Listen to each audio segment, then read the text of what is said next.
morning, Byram Schools. Welcome back to the Byram News Network. My name is Emily. And I'm Nicole. Today is Tuesday, September 11th, 2018. It is a B-Day. All students wishing to join band should see Mr. Campbell to pick up a permission slip in the band room.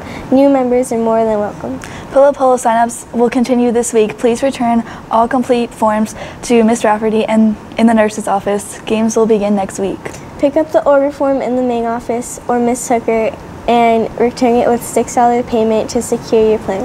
Attention all soccer players, your next practice is today after school. Remember, don't go into the lockers until the coaches arrive. For those of you looking forward to the Zeng Zone, it will be open near the end of September. We'll let you know the official dates as soon as it's announced. Finally today, we wanted to let you know that the Hudson Farm Charity Hike will be on October 13th. Now it's today's segment in honor of September 11th. To commemorate the 17th anniversary of the September 11th attacks, Mr. Best and Mr. Gallagher joined Mrs. Brighton's 5th grade class. We're going to take you to that discussion now. So Mr. Gallagher, you want to tell us a little bit about 9/11, since you're probably the biggest expert out of all of us here. So we talk about like the Twin Towers. There were two buildings that were in Manhattan. They were 110 stories high. One building was 1,362 feet. The other building was 1,368 feet because there was like a 6-foot antenna. The thing that fascinates me about this whole thing was the guy who came up with the design. He had one fear in life, and he was afraid of heights. So he builds these huge buildings so tall, but he didn't want to go up top. Of course, you know, it took about, I think it was 10 years to build, and opened in 1970.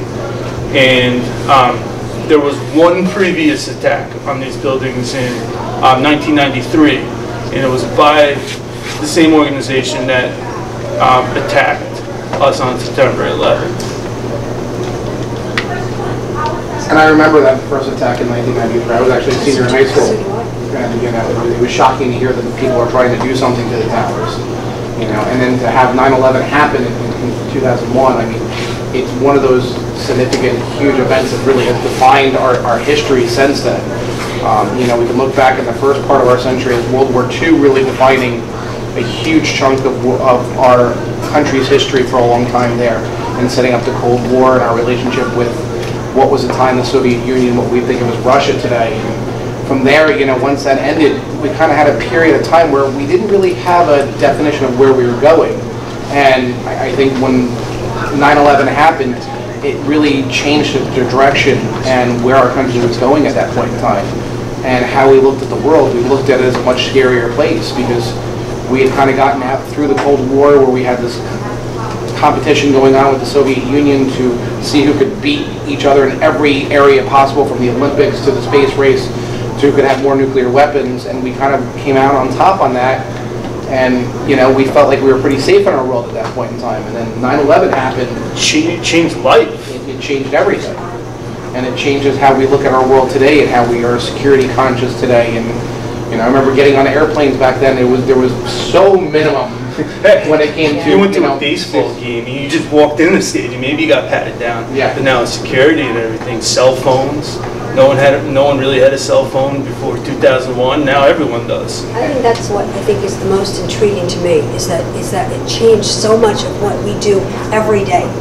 You know, that now you can't even go into a museum without having your bag, your pocketbook, or whatever you have with you has to go through a scanner. You have to walk through a scanner.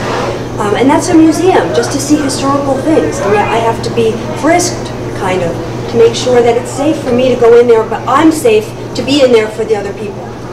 And I mean, from a viewer standpoint, it changed everything. You know, before then, you know, most events were recorded by the news by the news medium somehow. There was very little people personally viewing and taping things. When 9/11 happened, there's still lots of video of amateur video from people using their own home recorders, taking pictures of it, being down there and taking video of it, that we have an immense amount of video record from what happened on that day. And that's so significantly different than just about any other event in our history, in our own country, much less the world, that the amount of video and evidence that we have from it. Well, after these attacks, terrorism is something that is introduced in our history, because up until this point, we didn't talk terrorism. Even if you look at the events when that first plane crashed, everyone thought it was an accident. Even President Bush was reading at the elementary school. When he was told about the first plane, kept on reading because he thought it was just an accident. Now today, if that was to happen, we wouldn't say accident. Our first thought would be some form of terrorism today.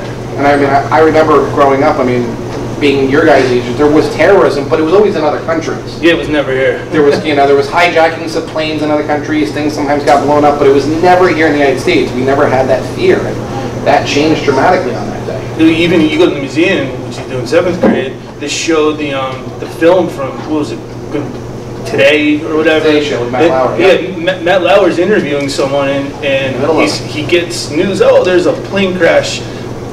We'll be back. They took a commercial break today. There's no taking a break. You're filming right through. And there was when you guys as 7th graders get to go to the 9/11 museum in 2 years, there is so much video and so much audio. It is amazing how much of it is still living history, because you can hear these people. You can hear the people on board the planes. You can hear, sadly, the terrorists making their calls on the planes. You can hear the first responders on the ground. There is so much more information than any other point in our history that we have. And it really, bleeds into this world that we have today, where we're constantly videotaping and putting things on YouTube or some kind of social media. And this really, I think was really almost the kickoff of some of that people started recording anything and everything, because you never knew what was going to happen.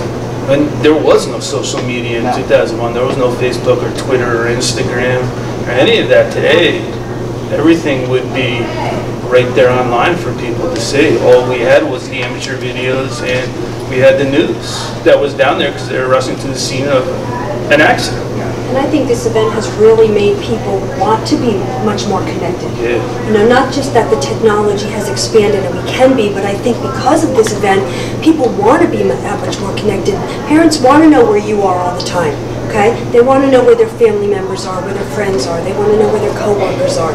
They just want to know that I can reach you and I know where you are and you're safe. Yeah, because a lot of people couldn't reach loved ones. They were trying to call, and they couldn't get in contact. And a lot of those people who were there at the time walked home, had to walk across bridges because you couldn't get in and out.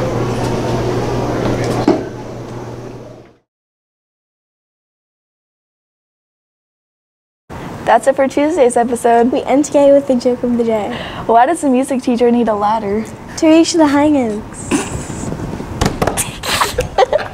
Oh my god, no! Make it a great day, Byram, or not. The choice is yours.